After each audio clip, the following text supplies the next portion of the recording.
Hail Varsity Radio Saturday morning show, presented by the Nebraska Lottery. Strap yourselves in. Here are your hosts, Chris Schmidt. Y'all don't even know he was a virgin until he's 28, and now, roll tide. And Mark Cranack.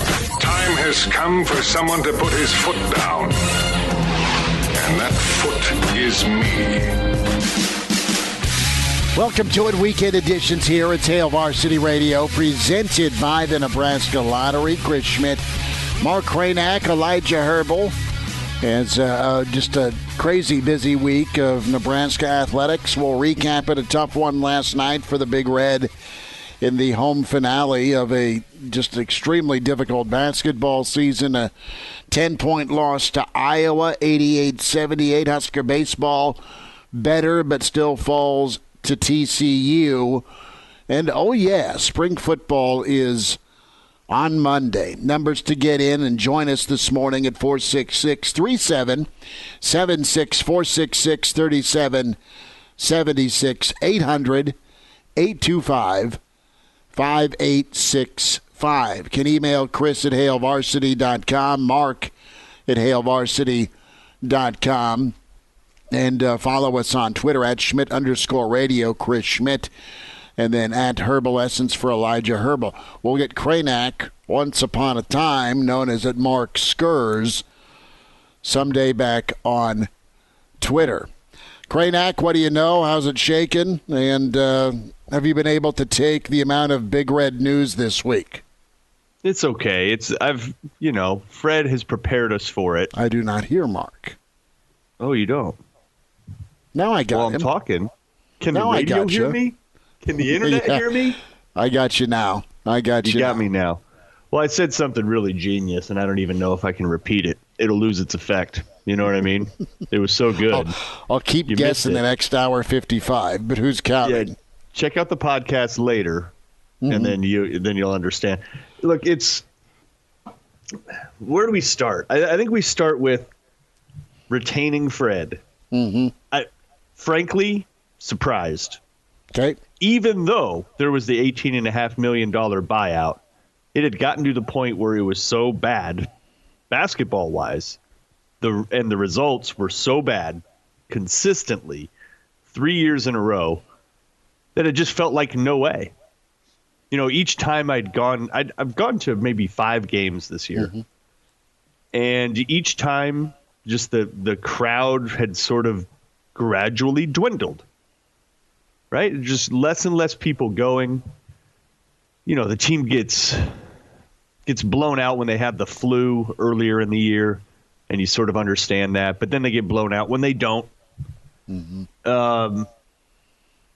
There's just nothing. You could not look and say, even if you're excited about Bryce McGowan's, you're not really sure he's coming back. I would bet a lot of money that he's gone, and I would have bet, like you, that Fred and Trev would have parted ways. I understand Mark bringing him back. We'll hear from Fred here in a moment. Pretty real, Fred Hoiberg, and Fred's always been real, but just what it means to him to coach here. And I don't doubt his ability. I'm just, frankly, floored by the results. Okay, and that just comes down to rebooting in college a second time, and it's not worked. And quite honestly, he's more of an NBA guy than a college guy. I think he has the ability to be a college guy again, but he's going to have to embrace what college is, and they've absolutely missed more times than not. And it's not just about talent.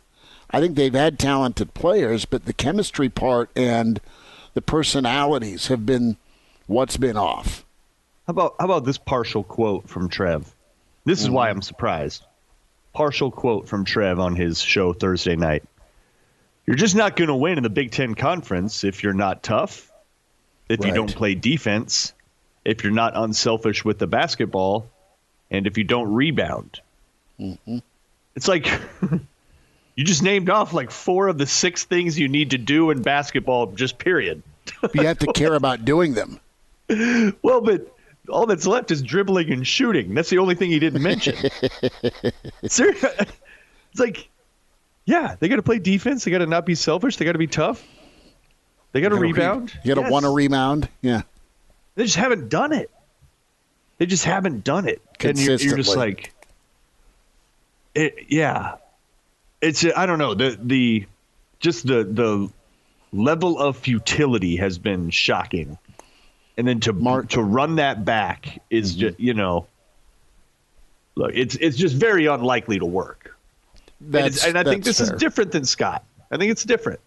I think it's way different because Scott at least that team showed a pulse during last fall. They showed a pulse. They were quite literally, according to historical, scientific, empirical data, like the most unlucky team in the history of college football, and that is not hyperbole. That's like they are an outlier, statistically speaking. Like there's no way. You saw that one. Did you see the study that was ran where they simulated Nebraska's season like 10 times or 10,000 times?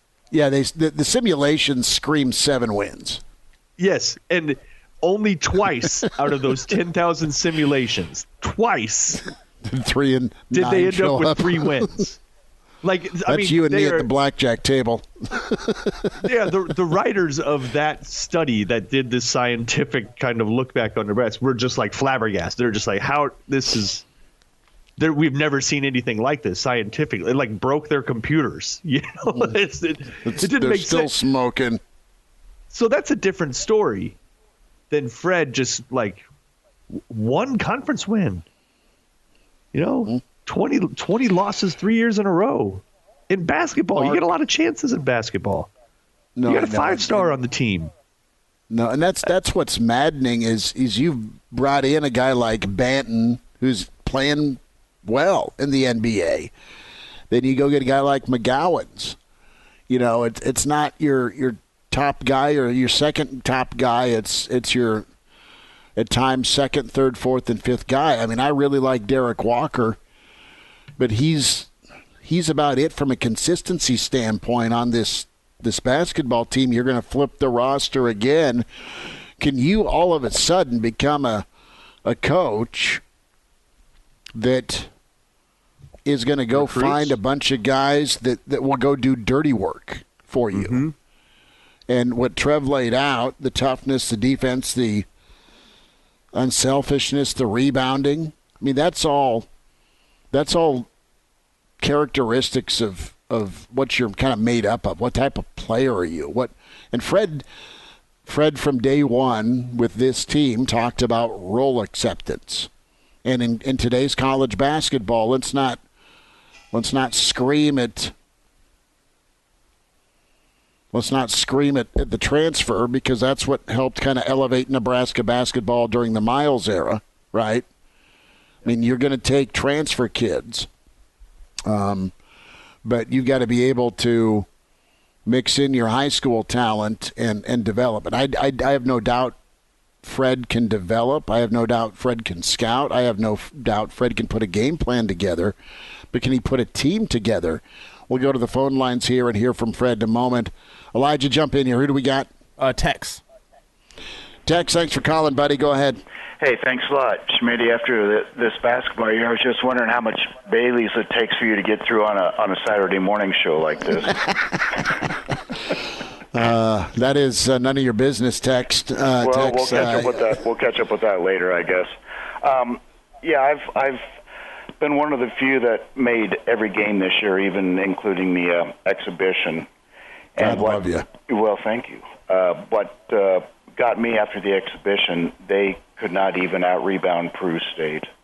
Mm-hmm. And Peru State was mainly made up of a bunch of, from what I could tell, Class C and D all-staters, and maybe a few from the outside. But, yeah, they just the will to rebound is probably the biggest thing that I noticed early on, and a lot of it seemed to have carried over. I don't know if Hoiberg, it looks like he just sends everybody back after a missed shot and doesn't care too much about the offensive glass. But I was just back going to Trev. I was just wondering if I'm sure he's been looking at the situation hard for the last month or so, and I don't know, maybe I'm thinking out loud, but I guess there's always a chance that maybe his one or two top guys couldn't get out of a contract, and maybe that's why he opted to keep Fred for another year and renegotiate. That's all I've got. Thanks a lot. All right. Tex, appreciate you, man. Thanks for listening. Great act. A couple of thoughts on that. I think it was hard to get out of the 18.5. I think shaving your contract off $250,000 is not enough. I'm glad the retention bonuses got punted, and I'm not sneezing at $4.5 million shaved off of the total and dropping this thing down to $11 million. And listen, I'm okay with giving a second run at it here by Trev, just like he did with football. I get I appreciate his patience, because Nebraska's been a place that has hit reset a lot. Okay, sure. And right now, basketball's in such a bad spot with 20 straight lost seasons and an empty cupboard potentially, that people will want a Power 5 job, but can you nail the hire? I guess is my question. And let's let Fred get a second crack at it. You just hope he'll be better at it.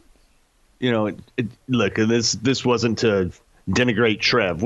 Trev inherited a crappy situation. It's just like, what do you expect him to do? Even if he fired him, it's like, really, you're going to pay $18.5 million for, and you're probably your replacement is probably not going to the dance either. So like, what are we doing here? You're talking about quite literally the worst program in Power 5 basketball, historically and currently.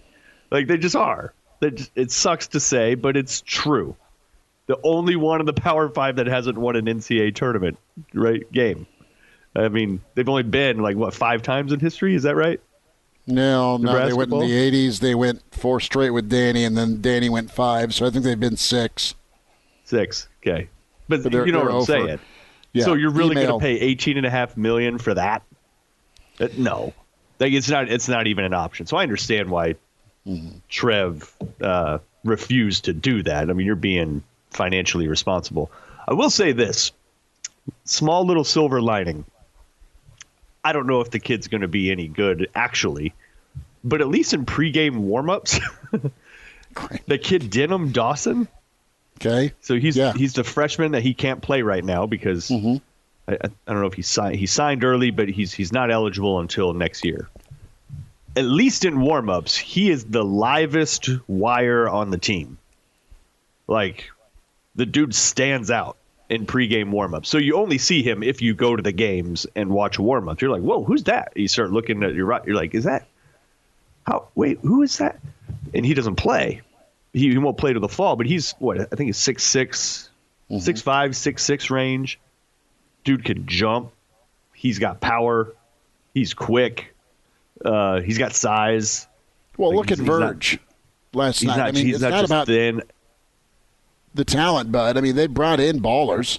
They just haven't brought in guys. But to your point about Denham, I mean, that's somebody you hope can come in and play the right way. Great email. This puts it perfectly from Uncle Kelly, Chris at HaleVarsity.com. Fred has the unenviable task of having to coach effort.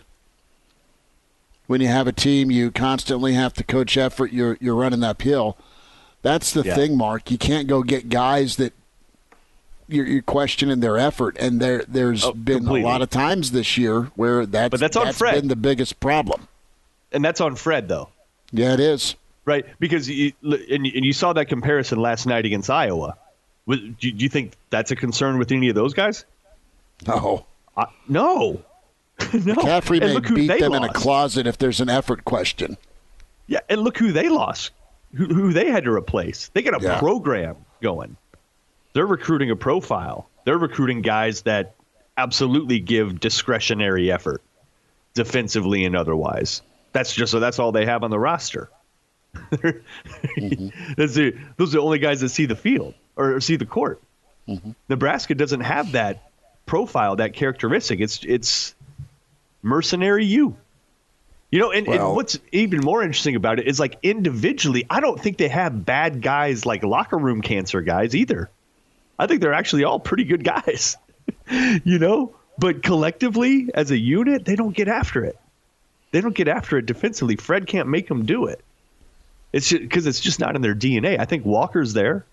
I think Walker's a guy that gives all-out, full effort, like pretty regularly. But that's not across the board. I think Trey does too. But it's not universal. No. It's not universal at all, and it has to be. I mean, it just has to be, especially in the Big Ten.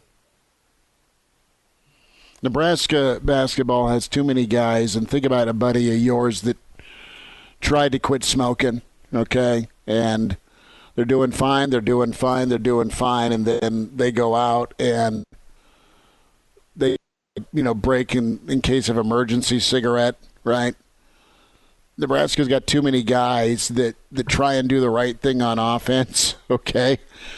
But when push comes to shove in the middle of transition and that moment where you've got to have a good possession, making that vital. Business decision. Yeah. They end up launching the shot because they want to be the guy that hits the big shot. They're breaking that glass case to have the smoke. Let's hear from Trev. Check that. Let's hear from Fred last night. Fred responding in his post game about being able to come back to Nebraska for year 4. Listen, first and foremost, we absolutely love it here. I'm thankful to be the coach here. I want to be the coach here for a long time. Obviously, the season has not gone the way any of us expected or hoped, and it's very discouraging. It's been a very, very difficult year, as difficult a year as I've ever been through. And, to have the support of Trev, of our leadership, means the world to me. And, messages of support, Coach Osborne reaching out to me, those things mean the world to me. Really a lot of people that have sent me positive messages. And I know there's the other, and I get it. Believe me, I understand it. I know what this business is. It's a win-loss league, and we have not won in the 3 years we've been here. So we're going to do everything in our power to get this thing going, to turn it around, to hopefully give our fans something to cheer about and, be proud of. But, yeah, I'm very thankful to have the opportunity to continue on, and, we're hopefully going to get this thing rolling and win some games. Kranak, a thought from you. As you've looked at Fred this year, did you ever get the guys just so beaten down by this he doesn't want to be back? Or do you think it ended up being, I trust him at his word there. That's some pretty powerful TV and audio of Fred saying, look, man, I'm thankful to be back. No, this has just got to be frustrating, embarrassing, and demeaning for him to have things restructured, to be 1-30 on the road. 6 wins in Big Ten play in 3 years. Go down the list of missteps. And, I could never have imagined this, and neither could he, and neither could Nebraska basketball fans. But he's going to keep fighting the fight. Good on him. There's lesser college coaches that would have just said, dude, give me a check with a few zeros and I'll get the hell out of here. That would have been easy. I know there's a bit of a hit to his coaching reputation between how Chicago ended and how it's gone in Lincoln. But overall, there's still a good, healthy respect and like for Fred Hoiberg in the basketball world, and he's earned that. But, man, it's gotten hit. It's just gotten hit here the last couple of years, and I think we're all pulling for him. We're not supposed to pull, but selfishly, I think he's a good enough dude that you hope he gets it done. And you've had folks the last 48 hours on social media lose their mind. Oh, Trev doesn't care about Nebraska basketball. I think the reality is you're going to really be a big picture AD and say, let's put out a beacon of hope, a flare to future coaches and also our current coaches that we're here for you. You got to win. I'm Trev Albertson. I'm competitive as all get out, but we're going to support you to win. I think that's a really big one, and and that message is loud and clear. It's like, he expects results. He doesn't just run you out at the first sign or second sign of trouble. He works with you. You know, he works with you, and you can. Trev can say that with a straight face. He can just say, "Yeah, look, I mean, we had."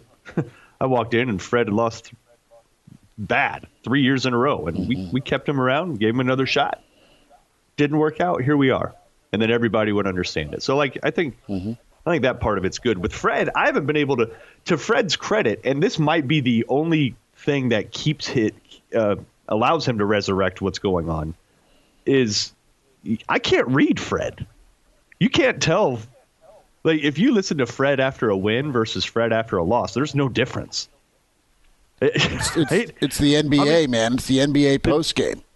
The dude is the same all the time, and there's something to be said for that. And if he has the right players that are kind of a similar ilk, and so when I say right players, I don't like the talent is there. The talent hasn't been, but like just personality wise, mesh wise, it could work. It's not like Fred doesn't know how to diagram things. It's not like he doesn't know. That was the reputation when he was coming in too. Is that, man, he's really good at diagramming stuff out of bounds. Like he's great at getting talent, bud. He's great at getting talent. I mean, he's going to load up 4 guys that'll be in the league, and they'll play together, and bang, here's 20 wins. Yeah, and he's got a cutting edge. He's got a modern sort of offense and system. He's really good in the final minute. Like he's a good game manager. He's got a lot of accolades, or he's been given a lot of credit. But I think to your original question is like, could you tell that he was beaten down, that he really wants to come back or doesn't? No, I can't. Like, I would hate to play poker against Fred Hoiberg. You can't. You just can't. I can't get a read on the guy emotionally, good or bad. And and of all the qualities that you maybe want out of a head coach, I don't mind that. I'm cool with a head coach that is like that. That is just kind of the same all the time. Doesn't ride the wave. Isn't a big emotional up and down. I never get the sense that Fred Hoiberg is BSing me. That's true. Right? Never get that sense. I feel like he's just being honest and he's being chill. That's just how he is. And if he gets the right, I think, you know what? I think, now that I'm saying this out loud, though, I think because he has that personality, he really does need that good cop, bad cop assistant compliment. Sure. And I just don't know the inner workings of how that goes with his staff right now, but he needs that bad cop. I think, he needs the good cop because he's going to be neither of those. He's going to be just chill. Yeah, no, that's a good. You need all sorts of personalities to button push, for sure. And I think he's got some barkers on his staff. I think there's been a buffer and protection bubble of some of the talent by some members of his staff as well. So I think could be the bench dynamic's been an issue, and I think there's some good coaches on his assistant staff, and I think there's a guy in particular that has just missed on the personality test, so to speak, with what he's brought here multiple times, and just has looked at talent only. Cranack, we got to take time out. Recruiting news this week. Nebraska landing their 2023 quarterback in Pop Watson. We had a great sit-down with Bill Watson. He's the head football coach, but also a proud papa. We'll talk to Bill Watson here. Our rewind next. Brandon Vogel next hour. Gary Sharp on the way. Hail Varsity Weekend presented by the Nebraska Lottery. Early to rise with Hail Varsity Radio, the voice of Husker Nation. Here's Chris Schmidt and Mark Cranack. Without further ado, let's check in with the coach at Springfield Central basketball and football. We welcome in and say hi to Coach Bill Watson. Coach, thanks for the time on Hail Varsity. How are you? I'm doing great. Well, thank you for your time. And, Coach, take us through the emotions of last night and your son, Pop, committing to Nebraska. What was the process like for your family? Last night was a great night. One of the I would say one of the better nights in my life, and I say that because obviously anytime you can watch your children have dreams, have goals, aspirations, and you can help them towards, achieving those things, and then you can watch them achieve it. And sit back and just see the happiness, the excitement on your family's face. For any man, that's a special moment, and that's what happened last night. I got a chance to see my son commit to a school. One of his goals has always been, to play in a big time program, and he wants to play NFL football. But this was the first, this was the next step in that process, and it was just a great feeling. Coach Watson, let's talk about Mark Whipple and his system and how your son at quarterback fits into what Whipple wants to do. Why is it connect so well? Well, I think that, he's had a lot of experience throwing a football. I mean, he's got film, going back to, middle school, throwing, close to 3,000 yards. And so he's seen a lot of concepts, and he understands, a lot about the passing game versus, some of the defenses that we've already seen, some of the vanilla defenses that he's seen. So when Coach Whipple starts to explain his offense, I think he understands the concepts, but I think the way that Whipple breaks the offense down and explains it to him is the process is something that he's already used to. It's something that he's already, been taught. But, obviously, when you get to college, it's more complex, and there's a lot more variables that go into each play. But when he asks questions, there are clear answers, and it's a clear understanding, and the verbiage is the same verbiage that he's accustomed to. So I think he took quickly to the reads and the offense, and then we actually brought some of the concepts back to the high school, and we ran them this year. And they worked well, all of them. We ran some of them in the state championship. We ran we just kind of put packages off the ideas that we got from there. So when you run the plays and you have that type of success, you obviously, you tend to like it or love it a little bit more. And so I just, it's just a lot of things, communication-wise, understanding, so on and so forth, that where he connects with what Coach Whipple wants him to do on the field. Coach Watson, I've got about a minute till I have to take a break. I'd love to spend a couple more minutes with you after the break, if that works with your schedule. But in about 30 seconds or so here, when it comes to, I guess, trust with Coach Whipple, was that one of the selling points, just Coach Whipple's personality? Yeah, definitely. And him having spent time up here, to understand, I played Division II football, and we played against Whipple when he was at University of New Haven as a head coach. And, me knowing the job he did at that time, and then, kind of watching his career move on and the things he's done at every level, whether it be college or NFL, and then just him as a person. He's, like I said, you get a feel for coaches. He's always kept his word. Everything he said he was going to do, he's always done. And you don't get that a lot when you're talking to college coaches. I've spoken to college coaches, and they told me one thing, and then a week later, the opposite has happened. So the trust from him is big, and then the rest of the staff. Really fast, did you win that game against New Haven back in the day? No. And to go a little further, we were actually the number one defense in Division II at the time, or scholarship schools at Division II, going into the last 3 weeks, and they carved us up. Coach Bill Watson with us, his son Pop committing to Nebraska. Coach, you touched on it last segment, but want to go a little bit further. How early in your son's playing career were schools in on him, and when was that? When did the recruiting process start for you and your family? Well, I started taking him to one-day camps when he was in 6th grade, and the reason I did it was not to get scholarships or anything like that. It was just to get him accustomed to what the one-day camps look like, to get a feel, because my biggest thing is him being from Massachusetts, and you read the lack of respect that people from outside of the New England area give the state. I wanted him to feel comfortable competing with anyone, and to understand that he couldn't go to a camp and be just as good as anybody. He had to go there and he had to dominate the camp.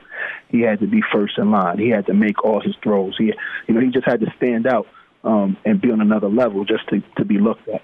And so, I started that process, that mental process with him in 6th grade. And one of the camps we used to go to was, obviously was UMass, but we went to several camps. And so he started getting familiar with some of the coaches, at that time.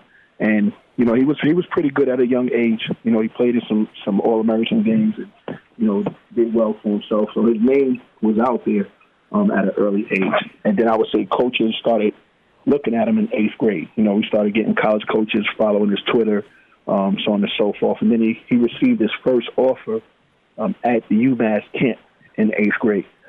He had just came from Penn State, actually, and got home like maybe 3 in the morning. And UMass camp was like 9 o'clock in the morning. And I was in Mexico with my wife. And so he had to get himself up and get up and, I had a friend of mine come take him to the camp. And he went there and he had a great day. And, UMass coaches called me. We were actually getting off the plane. And it was like, listen, we couldn't let him leave here, without offering him. And that was his first offer. And then 3 games into his freshman year, Boston College offered. And then, the interest started rolling from there. That's pretty amazing. Coach Watson's with us, his son Pop committing to Nebraska. So, Coach, let's put the father hat on and also the coach/play caller hat. There's 2 dynamics there. And when you look at an offense, what is your son's skill set, and how you as a coach did you try and tailor to that skill set? Well, I think that, he's consistent. You know what you like. I don't think he's had a bad game since his first game freshman year. Every game, he's always been prepared. He's always showed up and had a big game. That is why, as a program, we've been so successful. He's very consistent. He's accurate. I've seen something where they said he was like 60%. He's been at 66%, passing this year. I think in the semifinals against the number 1 seed, he was 19 for 22 for over 400 yards. Like he makes his reads. He knows where to go. If the read or if the player that he was expecting to get the ball to doesn't get it, he knows where to go with the ball. He protects the football. Doesn't turn it over much. And he's just, having that type of, player at the QB position opens up everything on offense. It opens up the run game. We can get the ball. We have some pretty good playmakers at the receiver position. We can get them the ball anytime we want, and we can make people pay. And he's been accurate at all levels: short game, intermediate, deep ball. And like I said, he's been that way since freshman year. Coach, tell me a little bit about this Pop nickname. Last night was the first time I had heard Pop as the name whenever I saw him on Twitter. So explain to me how that nickname started and what made it stick. When he was little, and when I say little, I'm talking like 2 or 3 years old. My father, who's passed away since then, but he started calling him that, and the reason he did is because he kind of was like bossing everyone in the house around, like telling them, what he wanted to eat, kind of used to take food off the plate. And so, my father used to say he thinks he's our father. Like he thinks he's, at the top of the food chain and we're his kids. That's how he treats us. So he started calling them Pop, as if like a joke to say like, you're the father, you're the boss. You tell me what you want and I'll get it for you. How grandparents are, they, grandkids, they think they're right all the time and they give them whatever they want. So, that was how it kind of started. Then we all kind of took to it because all 3 of us have the same name. So, it gets kind of tough almost calling. You feel like you're calling yourself anyway when you say the name. So, we kind of just ran with it and everybody kind of just started calling him that since he was 2, 3 years old. Coach Watson's with us, Hail Varsity Radio. His son, Pop, commit to Nebraska. Great history with Coach Whipple and the system and the fit and the skill set. Last thought, Coach Watson, and thanks for the time. It's wonderful to chat with you. Just your thoughts on the Nebraska program and the direction it could go. Me personally, I've been watching college football all my life, so I know Nebraska, from back in the days when you had Mike Rozier and you had the Taylor and you had, all of those studs at Nebraska, and they were having wars with Jamel Holloway and the Oklahoma Sooners and the Miami Hurricanes and so on and so forth. And I think it's a sleeping giant. I think if it starts going in the correct direction, I think it can. It's one of them programs that can jump right back to the top of the college football landscape. And when I watch it, and when we both started watching Nebraska last year, excuse me, what we saw was a team that was right on the cusp of doing it, but they were, kind of running into a wall as far as not being able to finish off games. Maybe a little, getting a little tense in the fourth quarter, so on and so forth. So I've seen that, but I've seen the losses, but I also seen a team that's right there. You're losing a lot of games by one score. That, to me, that's more mental than anything else. And you add a couple of players and you get the right type of momentum going, all of those games could be wins. So from a talent standpoint and, coaching and so on and so forth, they're right there.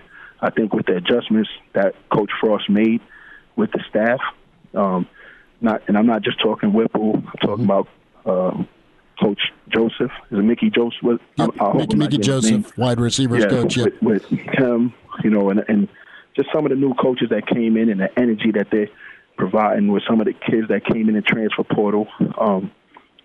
I think that they have a chance to be very good this year. I think that they will be one of the surprise teams in the country, and I think if that happens and they start getting the right recruits in there, and when I say the right recruits, I'm talking about kids that know how to win and know what it takes to win, and a lot of that work is done in the off season. Start getting some more kids like that in the program. Like I said, now the next thing you know, they're competing for national championships. And I think it can happen. I think it's a process. I think people have to be patient. I think they have the right person at the head coach position in Coach Frost, and I think he's hired the correct coaches around him. And I think, I think it's game time. Like, I expect to see big things from him this year, and I expect to start seeing big things from Nebraska from here on out. And that's why he committed. He doesn't know anything else but winning. I can't remember the last time he hasn't won a championship going back to youth football from the time he started all the way through high school. He's won the state championship every year. The only thing that stopped us one year was COVID and not being able to play the state championship. So he wants to be a part of a winner. And the team doesn't have to be there right now, but, he wants to have the potential to win. That's what motivates him to play football. And, we truly believe Nebraska is that place. Coach Watson's with us.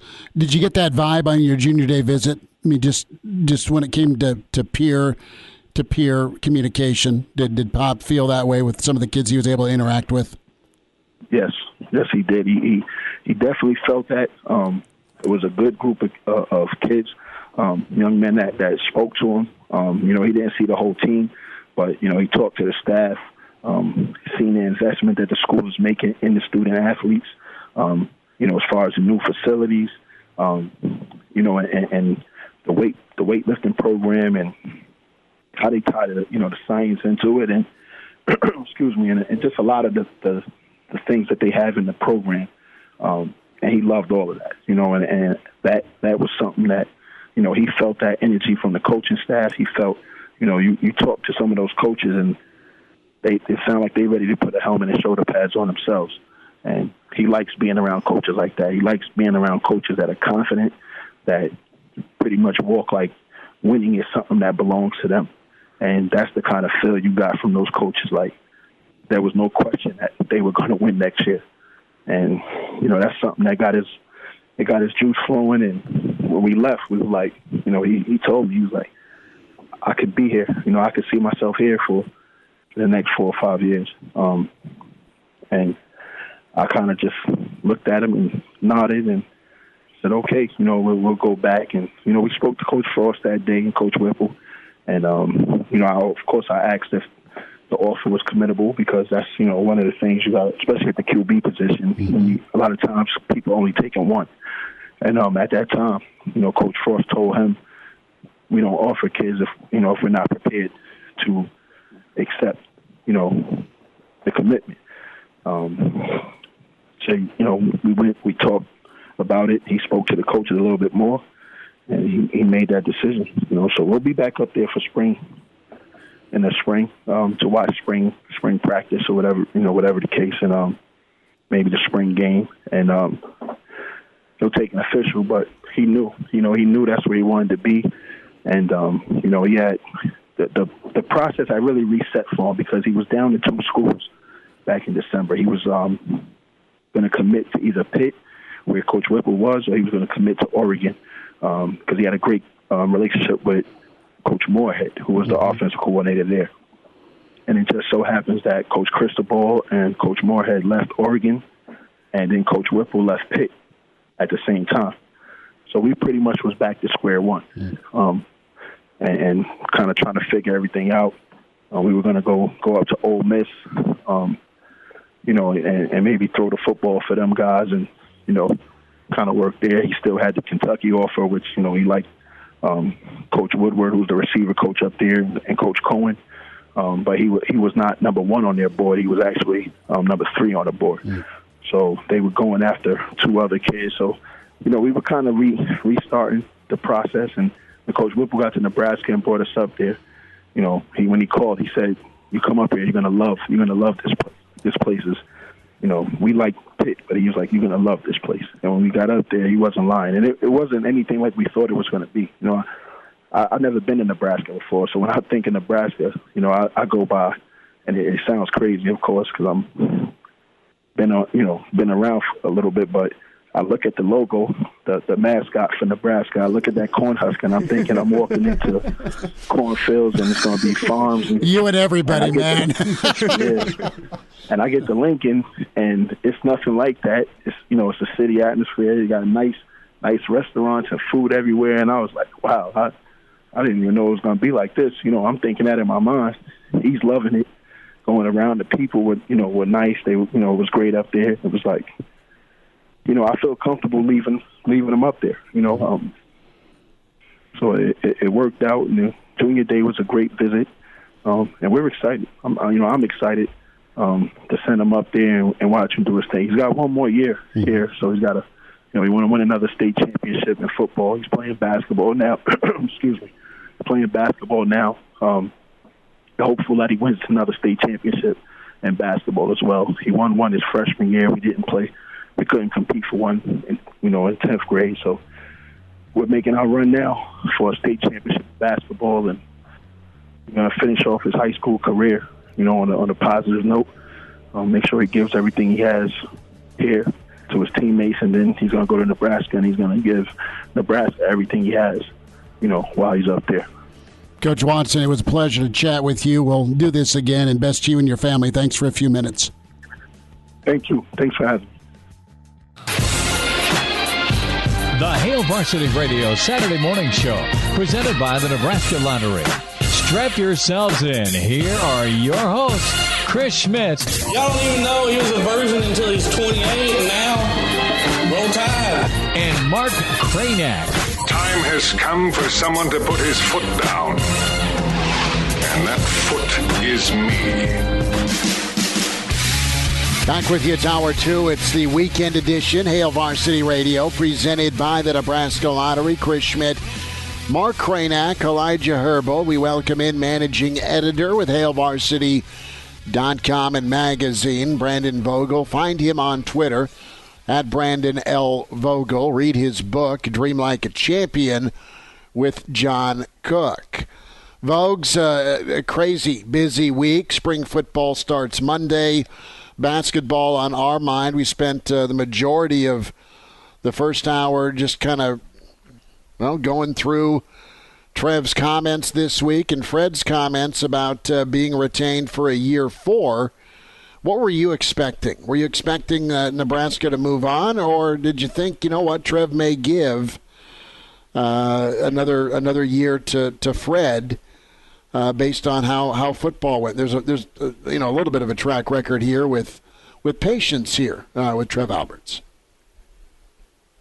Yeah, that certainly got a boost this week. I think, I don't know, maybe this isn't like a lot of people, but it seemed like kind of the natural, curve of this narrative here was, okay, we find out that the buyout's $18 million, and it's like, well, geez, that kind of the assumption for me at that point was like, well, that pretty much ties your hand. That's expensive for to move on from a basketball coach. But as Nebraska, couldn't even find its way into, other than Minnesota, pick up some of these wins and some of these games there. Well, last night was another example. You're in it for 85% of the game, and then it just kind of, a better team slowly wears you down and pulls away. And that's been most of Nebraska's Big Ten games so far. So as those losses continue to mount, I was kind of like, well, I mean, people are clearly disappointed, unhappy, whatever term you want to use. And at that point, it becomes to, well, can you reach out to the people you got to reach out to and get the money you need? So I kind of, if I started at 90%, there's probably nothing Nebraska can do here. That certainly had declined by the time that Alberts made his announcement. And, to his credit, I'm glad he did, because sitting in that space where, no matter what sport it is, you're in that, well, what's happening here? Are we going to be in a coaching search in a couple of weeks, or are we not? It's tough on everybody. So I think once you've made that decision, it's just best for all involved, even the fan base. Whether, they're extremely disappointed with that decision, or if they're middle of the road, or at that point you can kind of move on to the much, much bigger task of, okay, once you say. Brandon Vogel's with us. Let's try reconnecting, Elijah, with Vogues. There's a lot of droppage there. So Vogues, we'll try and reconnect with you, bud. Stay tuned. We'll be back in 2 seconds with you. Kranak, a couple of thoughts on some feedback we got while we get Brandon back on from Twitter and, of course, email this first hour. One, you had Greg in Michigan emailing in, wondering if Nebraska fans are somewhat to blame for basketball and football retaining their coaches because the fans keep showing up. I applaud any fan that it was a pretty well-packed PBA last night, despite their record. You had folks showing up for football despite 3-9. So good on the Nebraska fans sticking through the thin as well as the thick. And, yeah, you let your vote be known by not funding said program if you're not happy with the direction it's going, and that's a fan's prerogative. But Nebraska fans, for the most part, I think are going to keep showing up even in tough times, and they have for basketball and for football. I think we have Vogues back.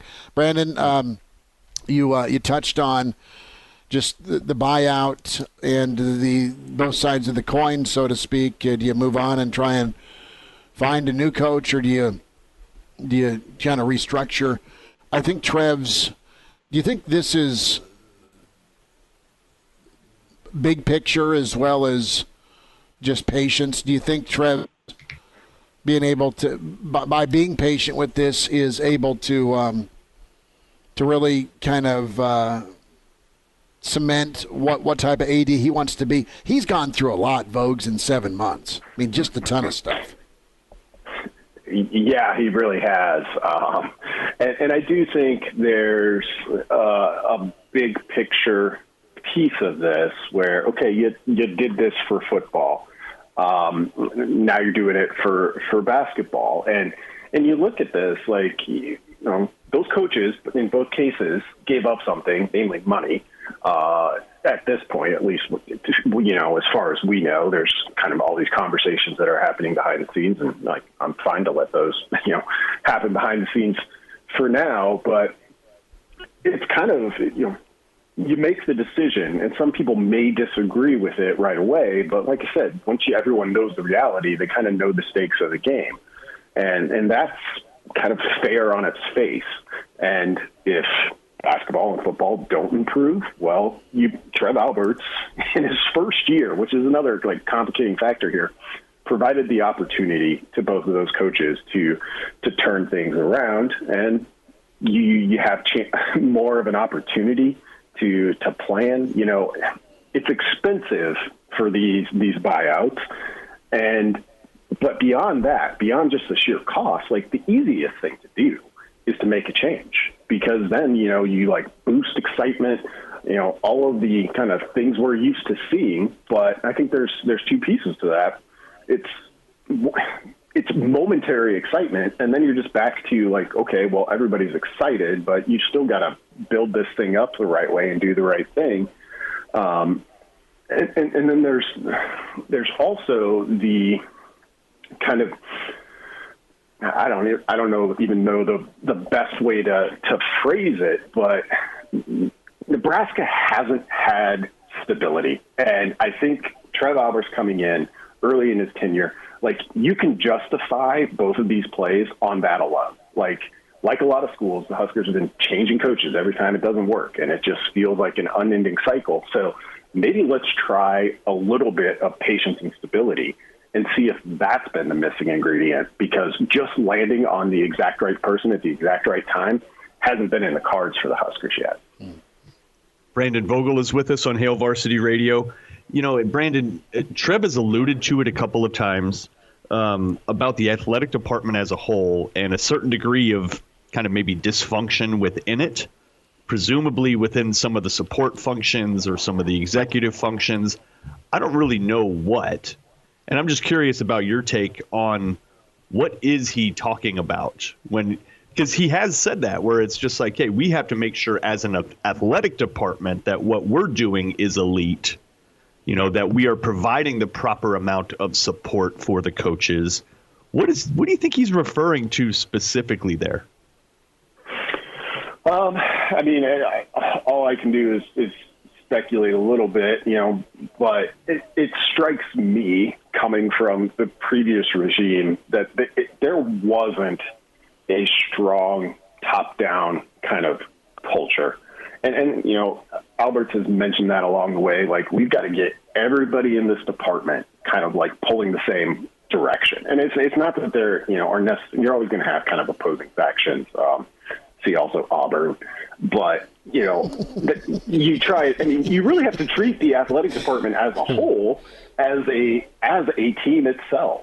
And, I think part of that could be in play here too, where it just so happens that, football, is clearly improved in my mind. It doesn't find a way to win any of these games that it's in. And that's bizarre. And just with, how long Frost is into his tenure, it gets to be that time where you got to talk about, maybe this isn't going to happen. Basketball is even further away from that, but still the exact way this season has unfolded, I don't think a lot of people saw coming either. So, it wouldn't surprise me. And this is, again, just these kind of talking here. If my approach, if I were Trev Alberts, would be can I reasonably expect these guys to have every piece of this buttoned up in my first year, when whatever degree it may be the case, I don't feel like I've got my team operating as efficiently as I expect this football and basketball program to run. So, I don't know if that's the case, but it certainly wouldn't surprise me if that kind of factored into the thinking. Brandon Vogel is with us, Weekend Edition, Hail Varsity Radio, and Brandon L. Vogel on Twitter, managing editor, HailVarsity.com and magazine. Vogue's going to switch over to spring football. There's so many different position battles. It's going to be a lot of fun to watch. How much fun is it going to be for Scott Frost? Because this is going to be new for him. It's one thing to make the hires, which he's done. It's one thing to make the changes.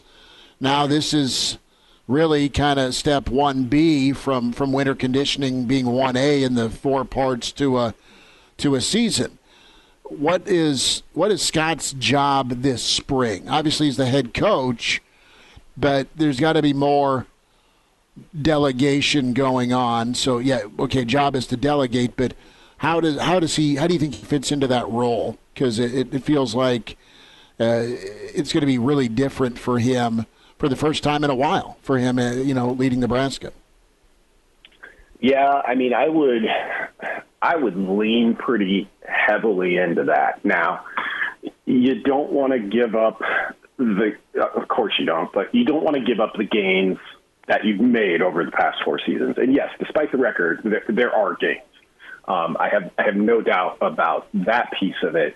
But really, you look at this new quarterback, and new coaches, kind of those pieces alone, not to mention, how many kind of new names are going to be in the mix this spring at various positions.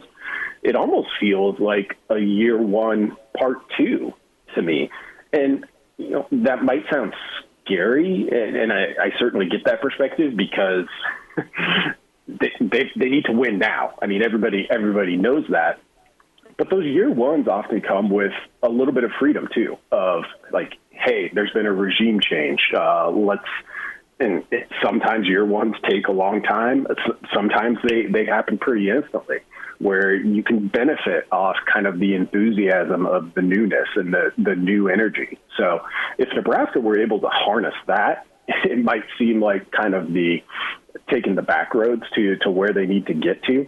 But I don't think that would be the worst thing. And really, with Coach Frost, it's football coaches are creatures of habit. And that's why, the whole goal is to build something, like in Alabama in this current climate where it just sustains itself and there's not a lot of unknowns and there's not a lot of newness. Nebraska isn't close to that yet. So I wonder how much that'll be embraced. Does Coach Frost, he didn't want to fire those coaches. Of course, no coach wants to.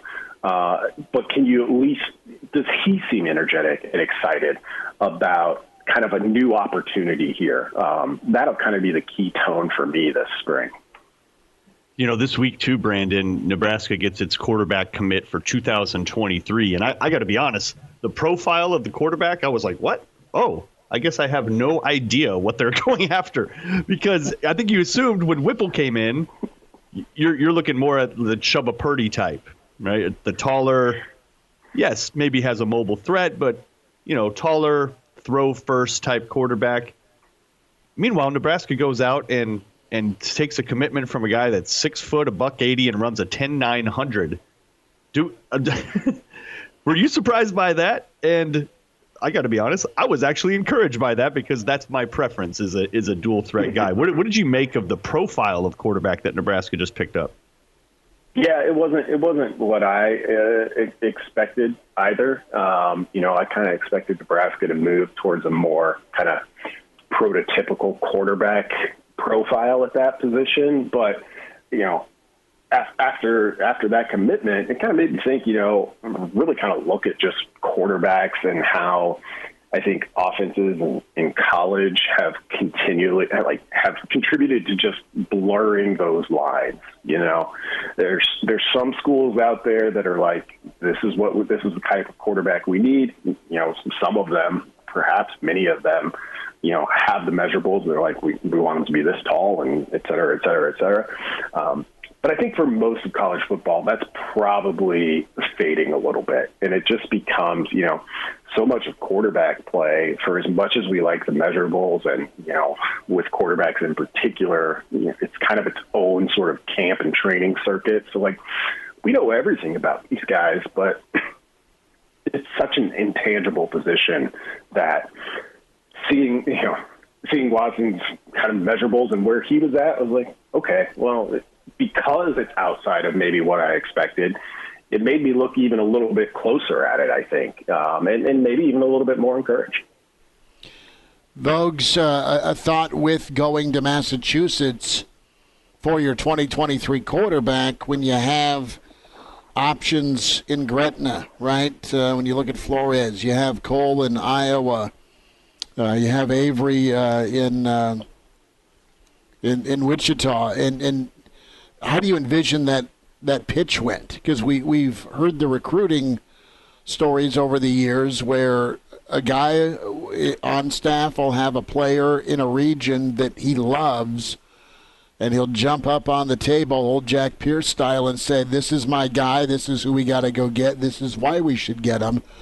And this is a big call here by Coach Whipple out of the gate.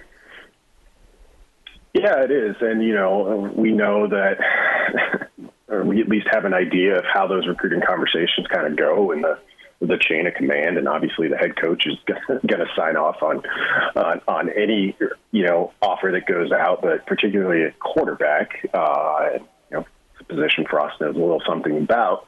So I kind of read it as a good deal of trust in Whipple. The relationship he has here is long-standing, and if that's your guy, like, go get your guy. And Chubba Purdy was sort of that, from a past regime and a past recruiting cycle. So really, you've got two, and you've got a handful of other quarterbacks who are going to battle it out, who kind of came from somebody else or from somewhere else. And so to put that trust in Whipple, because I do think it's important. Like, if you've got two quarterbacks that are virtually in your evaluation are virtually identical or equal, like, in my opinion, Nebraska will always be better off getting the one that's closer to Lincoln. So we'll see. I mean, giving Whipple the opportunity to go out and do that, I think, said as much about their trust of where he's at as probably anything. Going back to the dual threat thing too, and thinking about the NFL, you got Brady, who just retired. You got Stafford, who's did he announce already? I don't know if he already announced, no. But he's considering it also. You got Mac Jones. So those would be kind of the current day, or at least recent day, non-mobile quarterbacks. Roethlisberger to a degree now. Almost everybody else can move, right? I'm just thinking that taller, statuesque quarterback. I mean, those days, with few exceptions, those just might be over, right? I mean, if you just look at the characteristics of who's getting drafted and what their offenses are like, it's, kind of everybody's mobile. That's more like the standard profile now, right? Yeah, it is. And, some of that at the NFL might be a supply issue, as college football has gone the way it has gone. Those kind of, the classic USC quarterback, pick one from any of the past 20 years.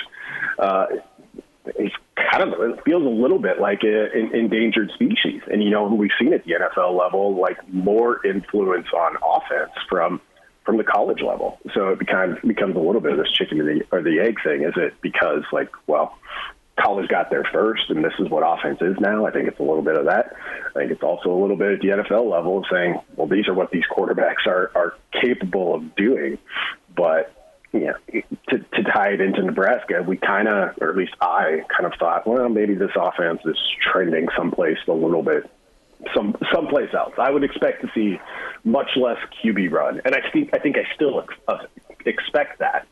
But it doesn't mean having a player who has that in his skill set is a bad thing. In fact, I still think it's a really good thing, even if you're trending towards a more traditional pass game or less designed QB run. Like, being able to do that when you have to is still a pretty valuable weapon. Vogues, a thought on the portal, specifically with Payne heading to the portal a second time, and then Nixon also making a move to the portal. Nixon, a high-profile kid out of Texas, and he's one of the kids I would have, bet that he would have been here longer than he was. I wish him well. I mean, he's a really talented kid that had a tough knee injury. Yeah, and obviously, football family, son of a coach. At least I always kind of boost those guys a couple percentage points in my mind, just knowing that. While the fact that they're still playing football tells me that they like the game a lot, but they were also just around it a lot and around it at a high level at a young age. So, but you look at this Nebraska, wide receiver room. There's a lot of competition there. And it's going to be tough. But, go back to that class that Nixon was in. Nebraska's already lost some wide receivers from that group. You haven't had really any sort of high school wide receiver recruit come in and just play right away, other than Wandale. So, that's part of it too. You've got this group of redshirt freshmen from last recruiting cycle. We haven't seen anything from them yet. They're all in the mix. Like, there's just a lot of names there. And on the Payne thing, certainly strange of portal, and I'm not in the portal. Now I'm back in the portal. Nebraska is sort of that defensive line edge rusher. You still feel good about Garrett Nelson. You're encouraged about what Caleb Tanner was able to do last season and make some strides there. But there's a lot to be sorted out in those groups. Mike Dawson's going to be the busy guy this spring, put it that way. Folks, what's happening with Hale Varsity? Spring football gets underway Monday. A monster press conference. Going to be a lot of fun covering that. What's on the horizon for the website and for the magazine? Yeah, so kind of put together our plan for Monday. There's going to be all the coaches are available. Going to have a handful of players. So feel good going into that. We'll have plenty of good football content here over the next week, 2 weeks. Well, for the rest of spring football for sure. On the website, busy on the March issue, trying to wrap up these basketball seasons, and also cover the football piece of it. Also, we'll have some coverage coming up from the Big Ten Wrestling Championships, which is an event I'm pretty excited, just on a personal level, is in Lincoln. So I think that's going to be a ton of fun. So we'll have some stuff from that as well. Vogues, were you undefeated as a wrestler? Oh my gosh. Wrestling really traumatized me as a youth. I was nowhere near tough enough for that sport. Let's just put it that way. It's a much longer story, but yeah, I wrestled in 7th and 8th grade because basically I had to. I tried it for like a couple weeks as a youth wrestler, and I was a basketball guy. Let's put it that way. It's all right, man. At least you tried it. I went to one wrestling practice with a buddy. It's like, you guys do too much cardio. This is fourth grade Fat Schmidt, Fatter Schmidt. And I'm like, I'm good, man. And like if some dudes back in the bartending days of Vogue, if some guy that's got a little cauliflower going wants his drink, he gets it first, correct? Oh yeah. That's the easiest way. You get the bars in Hemingford. They get slammed. You couldn't believe a town that small could have that many people, and that's how you sort through. You got a bunch of people bellied up, and they're all ready for a drink. They show up at the same time. Just pick out the guys who look like they probably wrestled, and make sure they're happy first. Vogues, have a good weekend, buddy. Thanks for the time. Thanks. All right. That's going to be awesome at PBA next weekend. Jeff Mall and the crew from Convention and Visitors Bureau. Man, that's a win for Lincoln. Beer will be cold. That'll be awesome. And I know excited to have more kind of national events like Big Ten Wrestling, Cranac in Lincoln, and then a month later, your dear friend Snoop Dogg's rolling in. I saw that. On 420 of all days. I know. We're working on Snoop making an appearance. So. Oh, okay. Do you think that'll happen? I'm 1 for 1. I got Warren G when he was here. Okay. A little different you should be stratosphere. Able to get Snoop, then. I mean, that gives you cred. I talked to Warren G, so why wouldn't you come on Snoop? Right. But that was years ago. Different venue as well, but you still have I'm working on it. You still have the interview saved. It's still on the computer. We should pull it up sometime. That was fun. The conversation with Snoop could meander. It could meander a little bit. It'll be football oriented because he was here in Lincoln, I think, for the USC Nebraska game. Yeah, no, but I'm just saying, depending on how fresh off a blunt he is, it could meander a little bit. That's fine, which I think is good. Yeah, it'd be fun. No, we'll try and make that happen. The Iron Horse is on his world tour. Gary Sharp's coming up. Hale Varsity Weekend continues, presented by the Nebraska Lottery. Glad to have you back. Yes, sir. You heard me right. Here are the guys, Schmidt and Cranac. Well, Hector, here's the game plan. You're going to bring us 2 absolute martinis. You know how I like them, straight up. And then precisely 7.5 minutes after that, you're going to bring us 2 more. Then 2 more after that every 5 minutes until one of us passes out. Excellent strategy, sir. No passing out this Saturday morning, weekend edition of Hail Varsity Radio, presented by the Nebraska Lottery. Chris Schmidt, Mark Cranack, Elijah Hurrdat. We welcome in the Iron Horse, ready for another round of spring football. Gary Sharp with us. Sharpie, you tweeted out a picture of Murray's. Did you have the silver butter knife steak? What was dinner like? I did not. I've been there numerous times, so I've had that in the past, but I had newbies with me last night here in Minneapolis, and so we did not partake in that. We went with a little bit bigger piece of meat, but if anybody makes it to downtown Minneapolis, Murray's is the place, and I would fast for a couple of days before you go in there for dinner. Never been, but next time I got to go because I'm a steak guy just like you, and well done. Okay, Fred is back. Thoughts on that? It basically came down to this, guys. Trev Albert said no one is worth firing over $18.5 million. Does anybody believe that if the buyout was only 3.2, that Fred Hoiberg would be here? No, you don't. He's 6-50 in the Big Ten, and unfortunately, this has not worked out. And I don't see, a path forward. I see a path of, hey, we had to make a financial decision, and we have a Fortune 500 company, which is the athletic department. We have to make a business decision. But right now, we don't have that kind of money, and nobody is worth $18.5 million to be fired. So we're going to try and run this back. And with the mindset that it's so bad right now that how much worse can they make the program with one more year if we have to make a change? That's how I see it. I don't see a path out because if you start to look towards next year, look at the roster. The roster still is not really shaping up as a Big Ten roster, and I know a lot of things can happen, but, I understand why Trev did this, but I think if I'm a fan and you're trying to sell me a season ticket, I'm not picking up your phone call. That said, Nebraska fans have, it's different here. Gary, you know that. I think there's maybe a couple other programs in the country that you can say the same, but they snap up tickets because there's nothing to do. And of course, they really like the team, but it's something to do. It's less about we reward you. If you win, then we reward you with purchasing tickets. No, it's like we're purchasing tickets. Please win. Well, a little bit of that. I think here's another thing. And, so I struggled with this. After watching the Northwestern game, I said, let's start making a realistic list of coaches that are going to come here and be coach. Guys, everything Trev Albert stands for is anti-Nebraska basketball. Effort, focus, looking like they have a coordinated plan. All the stuff, all the fluff the last 2 days, I'm not buying it. I know it's all about money because that's not what Trev stands for. So with that said, you have to move forward. And again, I don't know what the plan is. We not see it until next fall.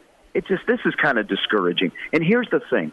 If Fred would win at Nebraska, he could stay here as long as he wanted. They'd build a statue. They'd name a street after him. But this hasn't worked out, and I don't know where it's going. It's not in a good spot right now. And granted, people last night for the last game, a lot of it had to do with Iowa. There's a lot of black and gold at PBA. They showed up. This is a tough one. Good thing spring football starts on Monday, and we have something else to talk about because I think we're wasting too much time on men's basketball right now because they are not giving us the return on our investment.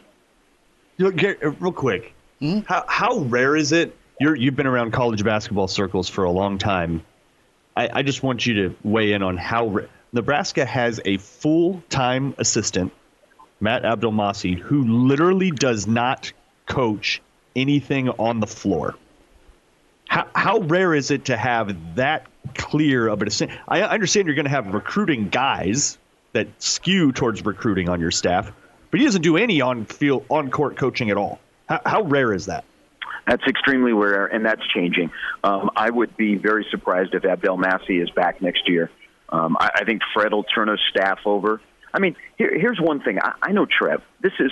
Trev is very big on how things look, not necessarily how they look on the competition field, but how you carry yourself, how you look on the sidelines.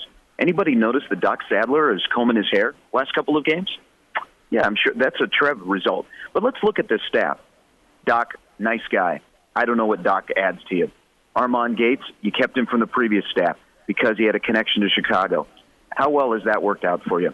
Abdel Massey only recruits.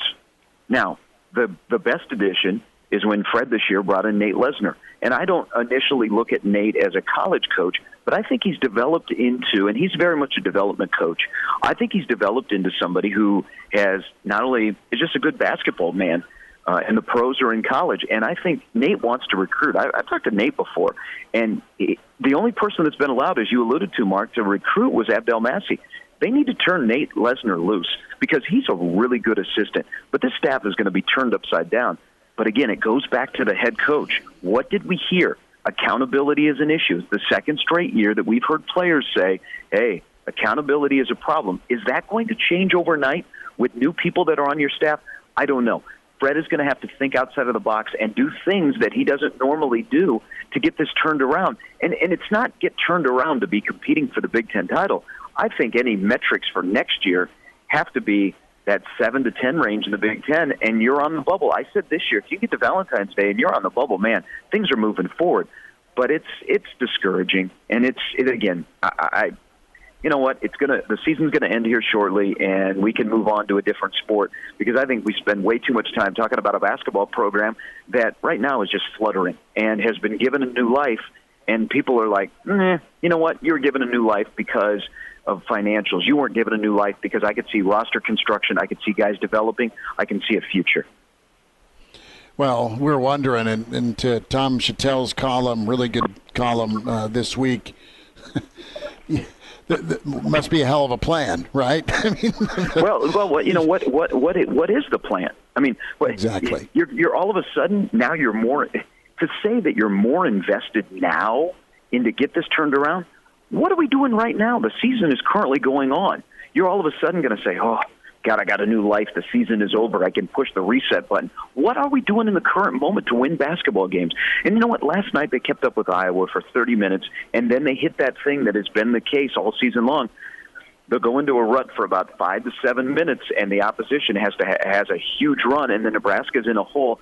As you can tell, I'm very frustrated by this, but I get the decision. You're not worth $18.5 million to fire. We're going to restructure your contract, and we're going to see what happens here. And Trev's in a great position, and Trev's picking up the pieces for other people. I mean, Ronnie Green needs to be asked about this extension, that he had to sign off on as well. It's Trev that's coming in going, gosh, I got to protect the athletic department because I'm going to be here a lot longer than a lot of people are. So I don't fault Trev because he made this as a business decision that we don't have $18.5 million laying around. But just like Scott Frost, I'm going to work it. So we're in a good spot if this doesn't work out. And I'm either going to look great because I stuck with coaches and it worked out, or I saved this money and now we can move on.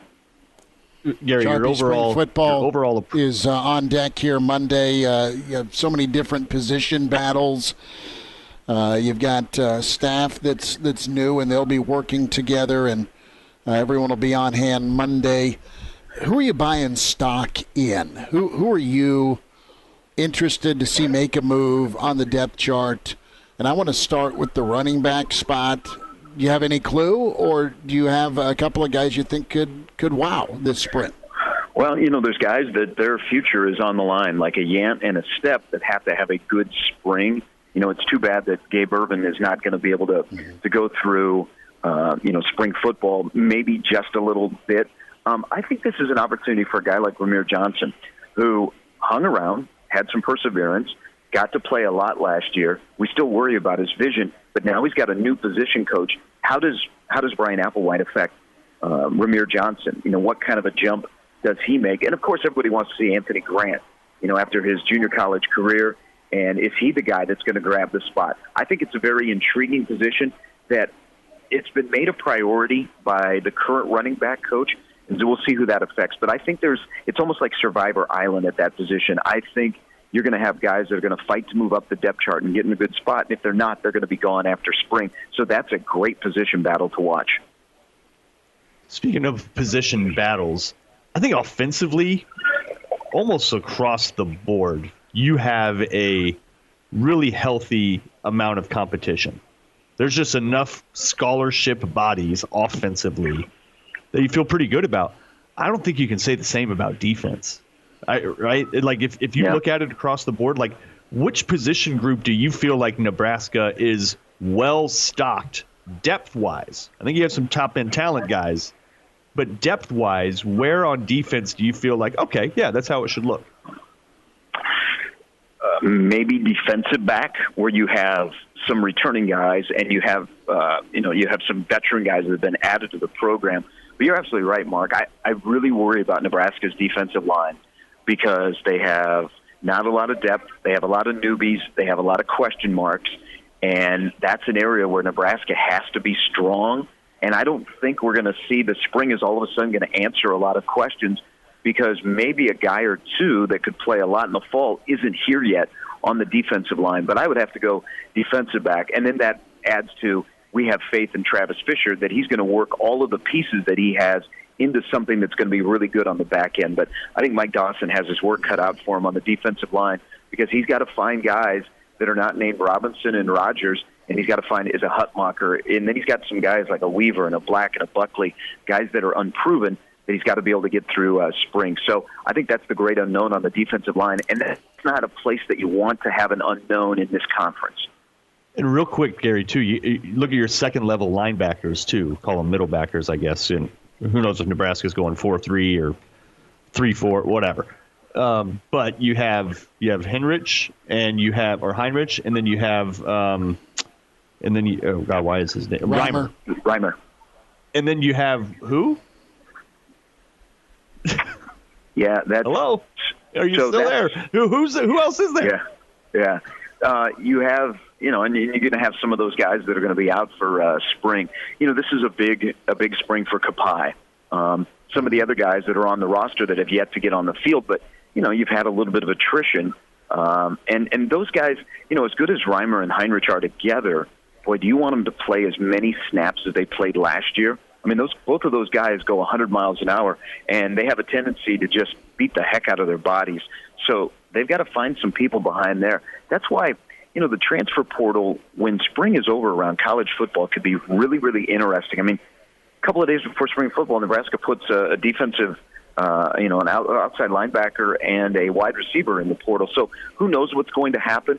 But it's another big spring to figure out at the linebacker level who are your second guys. And the defense. I'm wondering, guys, what do you think this spring will be like? Because you've got new language on the offensive side. You got some new signal callers. You got new coaches.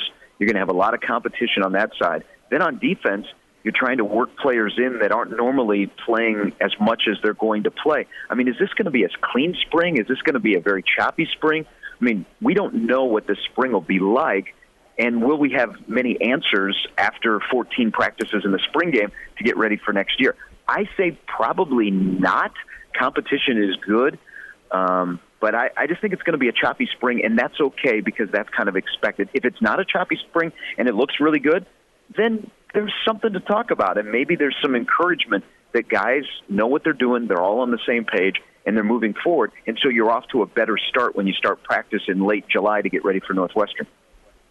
Sharpie, I think you laid it out perfectly where it's flat out going to be a difficult spring with all the new coaches, new players, position battles, depth questions. And it's just going to be a spring of development where guys are going to get their reps, and you'll have some days you struggle, you'll have some days you win, and then you got to kind of reassess afterwards and learn and get better and take it with you into the summer. I mean, I think that's the path forward with it, and then you try and make some roster additions post-spring based on the portal, and you also see what the attrition looks like. I want to go to quarterback, Gary, and get your thoughts on 2023 with all the quarterbacks around the region Nebraska's been in on. You go to Massachusetts, and I like Watson. I think he looks like a pretty dynamic player. What was your reaction and read on Nebraska's get this week?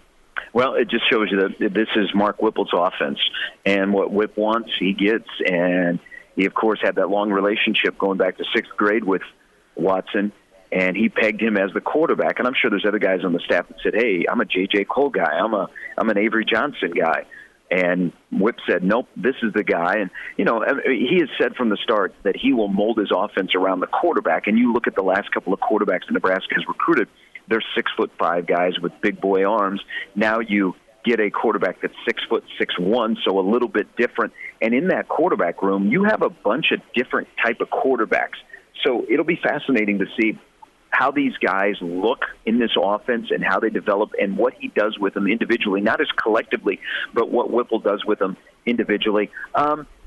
Here's how things have changed. Usually when you get a quarterback, he is supposed to be the face of your recruiting class.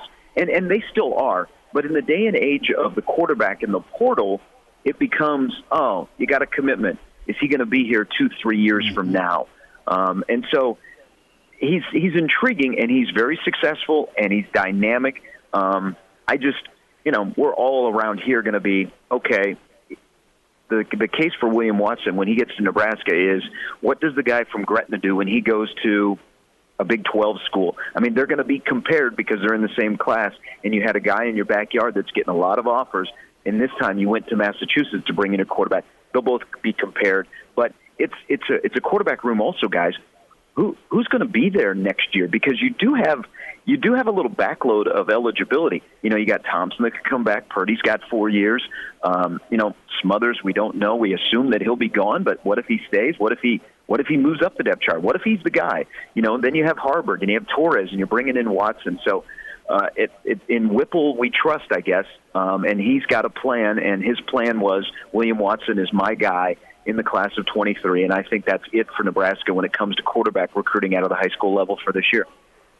Sharpie will get caught up next week after the first week of spring. We'll spend a little bit of time on baseball next week as well. Thanks for joining us on the road today, bud. Hey, thanks, guys.